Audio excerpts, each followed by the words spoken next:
In the name of Almighty Allah, the most compassionate, the most merciful, my name is Sheikh Said Kurma from Liberia. In this video, I will be responding to some parts of the discoveries of Dan Gibson. Because Dan Gibson says in one of his videos that the Romans use for Petra as the mother of their for all their colonies. And the similar thing came in the Quran. The Quran in chapter 6 verse 92, God says to Muhammad, for you that you should warn the metropolis and the areas that are around her. Therefore, since the word metropolis is used and is used here, therefore, there's a similarity between the two things here. I'm telling you, no, there's no similarity. But before I go further to try to explain that properly, I want to commend you. I want to say to you that indeed I respect you and respect your research and your discovery, because you looking sincere in your thoughts than the other people that are trying to fight to in their mind, thinking that they can debunk the Islam facts and they can change its Islam history in their mind, the Quran, the this, the that. You are different from them, because you said in one of your videos that you guessed, but your guess is a good guess. Fine. That is fair enough for anybody. Now, I want to tell you that Kura in Arabic, Kura is a plural form of a Qarya. Qarya is a village in Arabic. Quran using that word Kura to show that Makkah was the focus place for religion, all religions. Because before the coming of Islam, there were a lot of idol worshipping in Makkah. When Islam come again, Islam tried to get rid of all those worshipping in Makkah. It became the focus place for all the villages around it. That's what Quran is trying to tell us. But the Romans were talking about their empire. Their talk had financial acquisition, financial flavor.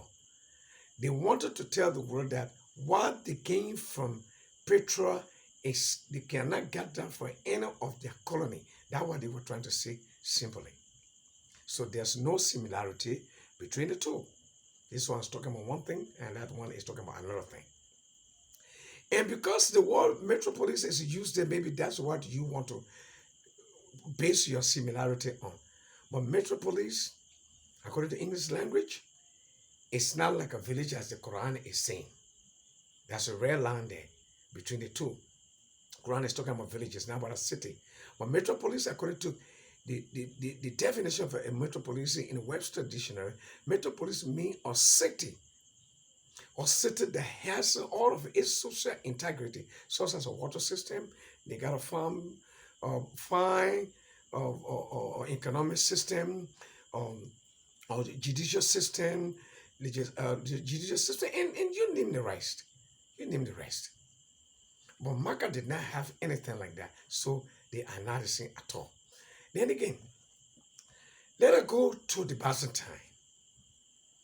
You talk about the Byzantine, but why it's confusing me too much that I cannot get over it is that the Byzantine Empire that is known to be one of the world's best record-keeping system, that had one of the best record-keeping system in the world. They couldn't write anything about Muhammad. No information at all. And they got all information about Petra, but nothing about Muhammad. And even the document you said that it was found behind a church. That scroll. The scroll talk about beautiful things, the marriage system, why. You may mention them in the video, but none of them mention Muhammad. Why? So who made his laws?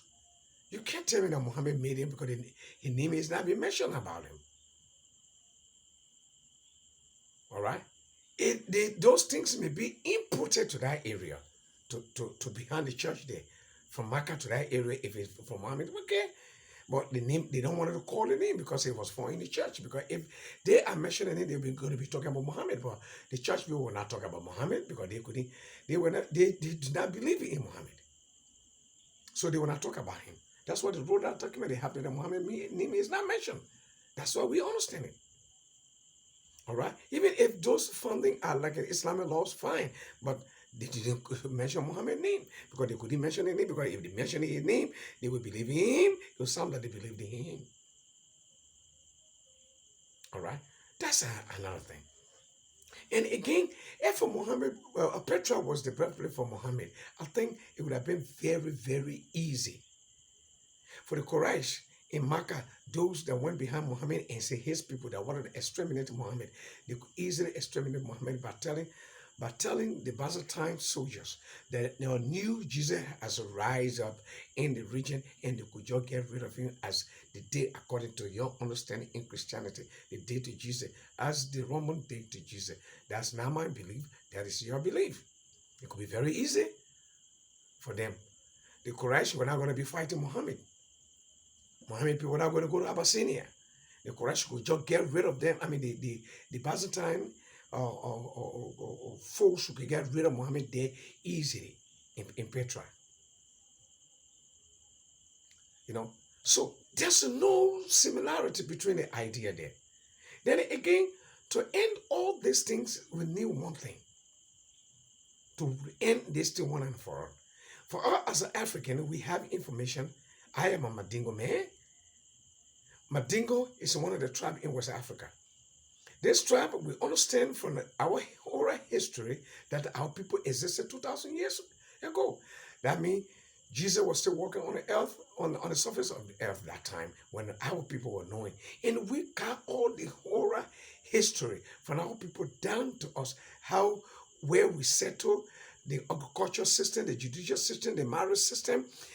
Everything is there, even the battles they fought from one place to another, where they settled from this place to that place, and how all the tribe established will know everything. How come Muhammad will not be known by his people? Therefore, Muhammad will still be known by his people, and we know that there are remnants of his people on earth. We believe, and you just said it, that Muhammad tribe left from Petra, they went to Syria. They went to Syria. With that, they carried that language because the language they were using that in the Quran, the language is an Abysinian Arabic, so they carry it over there. Then that means the people of Muhammad stayed there. The remnant of there are there. And we understand that the first family in Syria, they are Banu Hashem. They are members of a Banu Hashem tribe.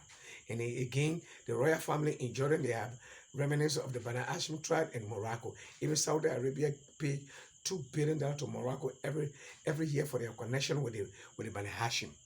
Now, therefore, my brother, let us do one thing and one and for to solve all of our problems. You know what you can do here? You can just take your time to ask the people to tell, or from horror history standpoint, or from document standpoint, where the Banu Hashem family were living, in Petra or in Mecca.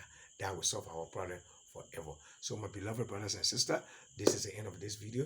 If you like it, you can press the button like. If you dislike it, you can press the button dislike. Why am I asking you to subscribe to this channel so my new video can get to you, and also as a means of attaining reward from your Lord as we are spreading the word of Islam. And I greet you in peace in Islam. Assalamu alaikum wa rahmatullahi ta'ala wa barakatuh.